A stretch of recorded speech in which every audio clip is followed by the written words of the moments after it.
Experienced office managers are not just looking for a paycheck. Many are leaving positions because they felt disrespected, unsupported, or set up to fail at other offices. So your posting should speak directly to them. Things like, this role has clear authority and expectations. This doctor values leadership and communication. This practice is organized, growth-focused, and patient-centered. When you do that, you naturally repel the wrong candidates and attract the right ones. Welcome to Austin, Texas, and welcome to the Phil Klein Dental Podcast. If you're enjoying these episodes and want to support the show, please follow us on Apple Podcasts or Spotify. You'll be the first to know about our new releases, and our entire production team will really appreciate it. Today, we're going to be talking about a topic that most dental practice owners don't enjoy thinking about, but almost all of them face at some point. How do you know when it's time to let go of your office manager and start looking for a replacement? Because here's the reality. Most doctors don't wake up one morning and say, today feels like a great day to fire my office manager. That's not how this usually happens. Instead, it's a slow buildup. Little things that don't feel big enough to act on at first. Small frustrations you brush off. Conversations you tell yourself you'll have later. And then one day, you realize the practice just feels heavier than it should. I can't tell you how many times I've had this exact conversation with a dentist. It usually starts with something like, we just hired an office manager and it's not working out. Or, we know we need a new office manager, but we're honestly dreading the process. So let me ask you, are you dealing with concerns right now? Or do you have that feeling in the back of your mind that something just isn't right? If so, this episode is for you. Because today we're going to be talking about two critical things. First, the red flags that tell you it may be time to make a change. And second, how to make sure you don't repeat the same mistake when you hire the next office manager. Before we get into the details of hiring, which includes screening candidates, online and in-person interviews, which we'll be covering today, we have to talk honestly about when staying the course with your existing office manager is doing more harm than good. And I want to be clear, this is not about personality differences. It's not about expecting perfection. And it's not about making a snap decision. This is more about patterns, consistent behaviors that tell you the role is no longer being filled at the level your practice needs. One of the earliest red flags is chronic defensiveness. When you bring up a concern, whether it's scheduling, collections, team performance, or patient complaints, and the response is always an excuse, blame, or immediate pushback, that's a problem. Strong office managers don't take feedback personally. They see it as information.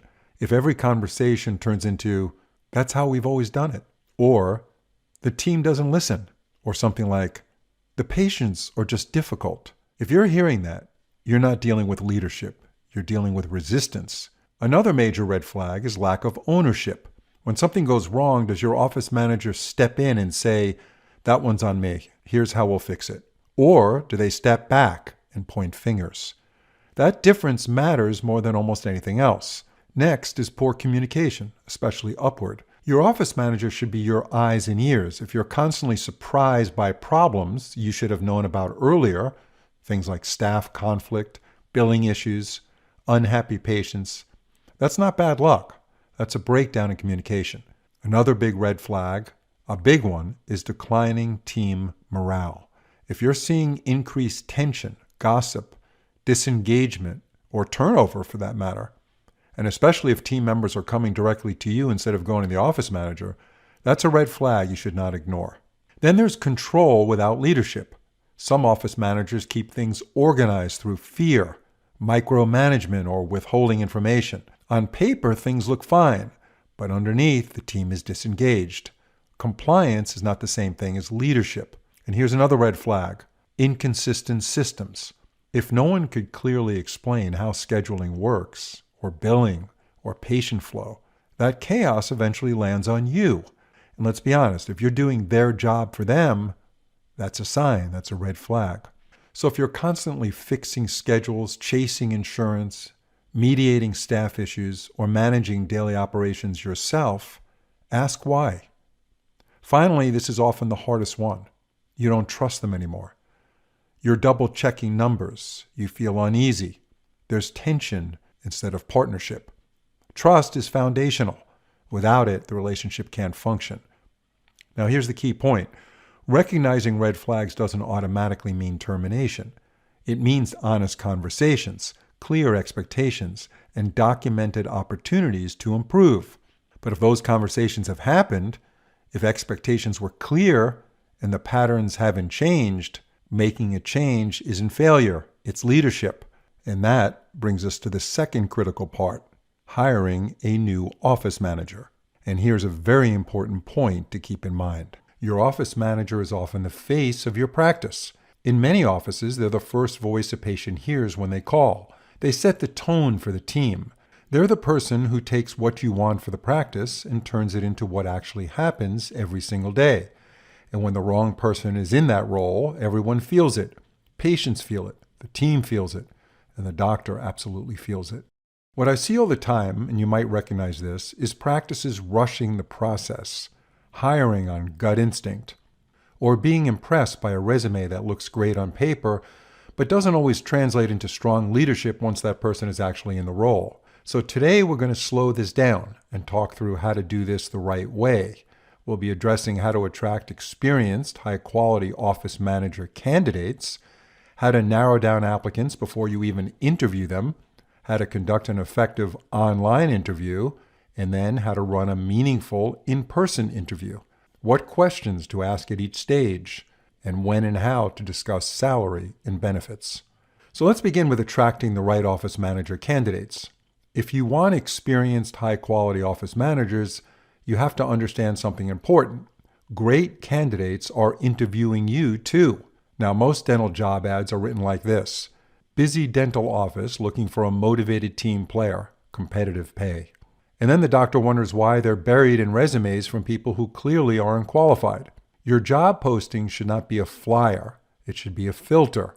If you're looking for an experienced office manager, someone who can lead, manage systems, and be the face of the practice, your posting needs to reflect that. That means clearly stating the level of experience required, the software systems your practice uses, the leadership responsibilities involved, and the culture of your practice. Experienced office managers are not just looking for a paycheck. Many are leaving positions because they felt disrespected, unsupported, or set up to fail at other offices. So your posting should speak directly to them. Things like, this role has clear authority and expectations. This doctor values leadership and communication. This practice is organized, growth-focused, and patient-centered. When you do that, you naturally repel the wrong candidates and attract the right ones. Now let's talk about narrowing the field before you ever get on a call. Because here's the truth. If you're interviewing everyone who applies, you're wasting a ton of time. Before we continue, just a quick word from our sponsor, Bisco. For the optimal bond between zirconia and your resin cement, check out Bisco's Z Prime Plus. Rated best in class by thousands of top clinicians, Z Prime Plus featuring MDP creates a strong, reliable bond to zirconia, metal, and alumina substrates. And nothing could be simpler. It comes in a single bottle, and it's 100% compatible with both light-cured and dual-cured resin-luting cements. It's time you get the most out of your zirconia restorations. To learn more about Z Prime Plus and the entire Bisco adhesive product line, visit bisco.com. So start with the resume. You're not just looking at job titles, you're looking at patterns. Patterns include things like longevity, growth and responsibility, and experience managing people, not just tasks. If someone has worked at 5 practices in 5 years, that doesn't automatically disqualify them, but it does require explanation. Next, I strongly recommend a short pre-interview questionnaire, either by email or through your hiring platform. This is one of the most effective filters you can use. Ask questions like, what systems have you been responsible for managing in a dental practice? How many team members have you directly supervised? What KPIs do you believe define a successful dental office? Why are you leaving your current role? What are you looking for in your next position? You'd be surprised. You'll learn a lot from how they answer, not just what they say, but how they answer. Strong candidates are clear, thoughtful, and specific. Weak candidates tend to be vague or overly focused on what they don't like. Only after reviewing the results of the pre-interview questionnaire should you move into the interview phase. Now let's get into the next step, which is the online interview. The online interview is your first live filter, and it's a critical one. And it's not about selling the job yet. It's about confirming the candidate's communication skills, professional presence, leadership mindset, and alignment with your expectations. And typically, the online interview takes about 30 to 45 minutes. Now, you want to start that interview by briefly introducing the practice and the role, and then move quickly into questions. Now, the best way to do this is to organize your questions into groups, where each group has a specific objective. For instance, to learn about the applicant's leadership skills and experience, you can ask these 3 questions. Susan, walk me through your role at your current or most recent practice. What decisions were you empowered to make independently? How did you hold team members accountable? Now, to get into their culture and communication skills, you can ask something like this. Susan, how do you handle conflict between staff members? Tell me about a time you had to communicate concerns or recommendations to a dentist in a respectful and productive way. How do you communicate changes that people may not want to hear? And then to learn more about systems and operations, you can ask this. Susan, how do you manage scheduling to maximize production? What is your role in billing and accounts receivable? What reports do you review regularly? And then there's this, patient experience. And here's a couple of questions related to patient experience. What does it mean to you, Susan, to be the face of a dental practice? How do you train staff to handle patients that are upset? On this online interview, you're not expecting perfect answers, but what matters most is ownership, clarity, and confidence. And then to wrap up your online interview, you can ask something like this. Susan, based on what we've discussed, does this role sound like what you're looking for professionally? If the answer isn't a clear yes, don't move forward. Stay with us, but first, a shout out to our sponsor, Voco. I want to tell you about Voco's newest composite, Grandioso 4U. Top clinicians are calling it the most tooth-like universal composite ever made. Unlike traditional composites that force you to choose between either an anterior aesthetic composite, a stronger layering posterior composite, or a fast but aesthetic compromising bulk fill, Grandioso 4U does it all, simplifying your workflow while delivering superior results in a single material. It cures 4 millimeters in just 10 seconds, looks stunning with 5 cluster shades covering all 16 Vita shades, and handles like a dream with 50% less resin. It's a 91% filled nanohybrid, giving you tooth-like strength, ultra-low shrinkage, exceptional wear resistance, and an amalgam-like high radiopacity. So as they say, seeing is believing. So grab your free sample of Grandioso 4U today at voco.dental. Now let's move into the in-person interview, which is the next step. The in-person interview is where most hiring decisions should be made. This is not just another Q&A session. This is about presence, emotional intelligence, and fit. This interview should include a deeper conversation, a tour of the practice, and ideally some interaction with your team members. You want to ask questions that reveal how they think, not just what they've done. Questions like, what would your first 90 days in this role look like? What systems would you evaluate first? How do you define success for yourself as an office manager? And then you want to talk about accountability. And you can ask these kinds of questions. Tell me about a time you had to discipline or terminate a team member. How do you handle underperformance? And then you want to bring up the doctor-manager relationship. What do you need from a doctor to be successful? How do you prefer feedback? And when you give them a tour of the office and introduce them to some of your staff members, pay close attention to how they interact with your staff. Do they listen? Do they make eye contact? Do they naturally take on a leadership presence? And your team's feedback matters here.